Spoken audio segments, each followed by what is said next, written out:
బంగాళాఖాతంలో వాయుగుండం ఉత్తరాంధ్రలో ఈ ప్రభావంతో భారీ వర్షం కురవబోతోంది. విశాఖపట్నంలో ఈదురుగాలుల వర్షం, పలుచోట్ల భారీ వృక్షాలు కూడా విరుగుపడుతున్నటువంటి పరిస్థితి ఉంది.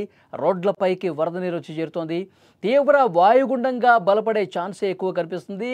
తీవ్ర వాయుగుండంగా బలపడితే మాత్రం అతి భారీ వర్షాలు కురిసే అవకాశం ఉన్నట్టుగా వాతావరణ శాఖ చెప్తోంది. ఇప్పటికే వర్షాలు దంచి కొడుతున్నాయి. బంగాళాఖాతంలో ఏర్పడ్డ వాయుగుండం ప్రభావంతో ఉత్తరాంధ్రలో పలుచోట్ల వర్షాలు కురుస్తూ ఉన్నాయి. విశాఖపట్నంలో ఈరోజు ఉదయం నుంచే ఈదురుగాలులతో కూడిన భారీ వర్షం పడింది. ఈ వర్షం ధాటికి చెట్లు విరిగిపడ్డాయి. కొన్ని ప్రాంతాల్లో రోడ్లపైకి వరద నీరు వచ్చి చేరింది. రాకపోకలకు అంతరాయం కూడా ఏర్పడింది. ఈదురుగాలుల వల్ల విద్యుత్ సరఫరాకు ఆటంకం ఏర్పడింది. అక్కడ పరిస్థితి మీరు చూస్తూ ఉన్నారు. విశాఖపట్నంలో రోడ్ల మీద ప్రస్తుతం ఎలాంటి సిచ్యువేషన్ ఉందో చూస్తూ ఉన్నారు. మొత్తం గాలులు విపరీతంగా వీస్తూ ఉన్నాయి. పొద్దునుంచి వర్షం పడుతూ ఉంది. చాలా చల్లనటి వాతావరణం, ఒకవైపు వర్షం బీభత్సం సృష్టిస్తుంది. ఇది వాయుగుండం మరింత బలపడితే మాత్రం పెద్ద ఎత్తున అక్కడ వర్షం కురిసే అవకాశం ఉన్నట్టుగా తెలుస్తుంది. అక్కడ చెట్లు కూడా ఏ విధంగా విరిగిపడ్డాయో స్క్రీన్ మీద దృశ్యాలు చూస్తే మీకు అర్థమవుతుంది.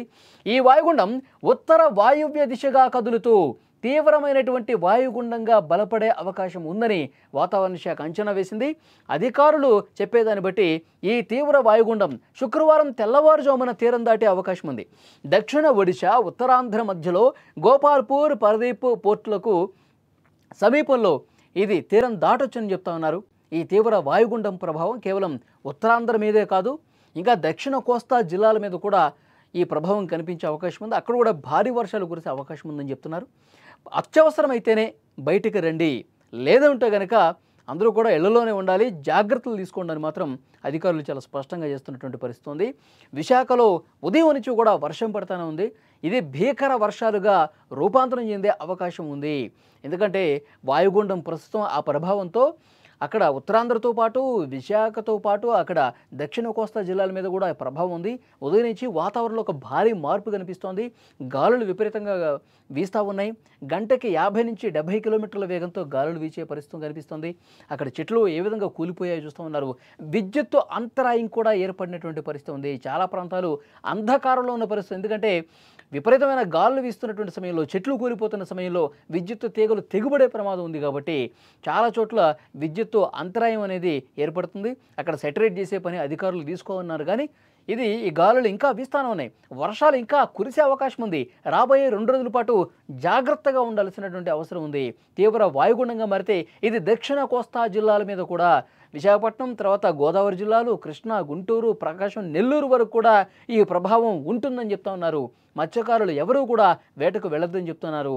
సో ఉదయం నుంచి వర్షాలు పడుతున్నాయి కాబట్టి ఇక్కడ స్క్రీన్ మీద మీరు చూడండి, ఒక చెట్టు కూలిపోయి ఒక కారు మీద, అక్కడ పార్క్ చేసినటువంటి వెహికల్స్ మీద పడింది. కారు ముందు భాగం మొత్తం కూడా ధ్వంసం అయిపోయినటువంటి పరిస్థితి ఉంది. ఇది ఒక ప్రాంతంలోనే కాదు, చాలా ప్రాంతాల్లో కూడా గాలులకు, బలంగా వీచినటువంటి గాలులకు పెద్ద పెద్ద చెట్లు, పురాతనమైనటువంటి చెట్లు, బలమైన చెట్లు కూడా కింద విరిగి పడ్డాయి అంటే గాలుల తీవ్రత మనకు అర్థమవుతోంది. మత్స్యకారులు కూడా ఒక హెచ్చరిక జారీ చేశారు. సముద్రంలో వేటకు ఎవరు కూడా వెళ్ళొద్దని చెప్తున్నారు. గాలులు ఏ విధంగా వీస్తున్నాయో ఇక్కడ దృశ్యాలు చూస్తే మీకు అర్థమవుతుంది. గొడుగులు కూడా ఎగిరిపోతున్నటువంటి పరిస్థితి ఉంది ఆ గాలికి. సో డెఫినెట్గా ప్రజలకి ఒక సూచన అయితే చేశారు. ఎవరూ కూడా రోడ్ల మీదకి రావద్దు, మీకు ఏదైనా ఇంపార్టెంట్ వర్క్ ఉంటేనే రండి, వర్షాలు పడుతున్న సమయంలో మరింత అప్రమత్తంగా ఉండండి, జాగ్రత్తలు తీసుకోండి అని చెప్తా ఉన్నారు. జిల్లాల కలెక్టర్లు కూడా ఎప్పటికప్పుడు పరిస్థితిని అంచనా వేస్తున్నారు. వాయుగుండం ఏ విధంగా ఉండబోతుంది, దాని ప్రభావం అది మరింత బలపడితే ఏ జిల్లాలకి ఎక్కువ ఎఫెక్ట్ అయ్యే అవకాశం కనిపిస్తుంది, ఆ జిల్లాల్లో ఎలాంటి చర్యలు తీసుకోవాలి, అక్కడ లోతట్టు ప్రాంతాలు ఏమైనా ఉన్నాయా, అక్కడ గతంలో భారీ వర్షం కురిసినప్పుడు ఎలాంటి ప్రమాదకర పరిస్థితులు ఏర్పడాయి, ఇవన్నీ కూడా అంచనా వేసి అందుకు తగ్గట్టుగా అధికారులు కూడా ఏర్పాటు చేస్తున్నారు. ఉదయం నుంచి మీరు విజువల్స్లో చూస్తున్నారు. విశాఖలో పరిస్థితిని మీరు చూస్తూ ఉన్నారు. విశాఖలో ఒకవైపు వర్షంతో పాటు గాలులు వీస్తున్నటువంటి పరిస్థితి ఉంది.